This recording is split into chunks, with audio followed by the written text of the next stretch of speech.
suliranin at ang mga mekanismong ito ang nakakaagaw sa kanilang mga trabaho.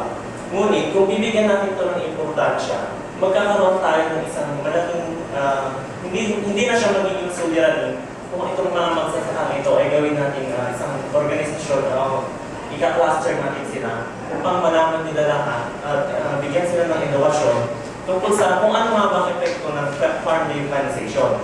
Maaari din natin ma-avail ang mga mekanismong ito kung tayo ay nasa isang compact o solidong grupo. At sa part naman ng ecological, tayo ang isa sa mga pinaka-apektado na itong tinatawag natin climate change, na alam na natin kung saan talaga nanggaling yung pinaka-maraming epekto. Kumbaga, pinanggalingan ng climate change na ito na tayo ang nagsasuffer. Meron din tayo sa kultura, at ngayon nga ay unti-unting nawawalan ang ating mga kultura na inalis na dahil na sa pagkakaroon natin ng mga yung nakakaluan ang ating kultura at naalis yung ating yung mga sariling atin.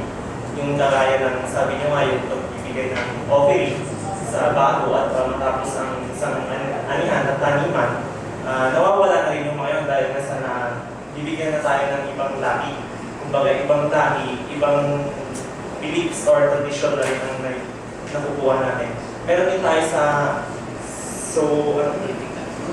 political.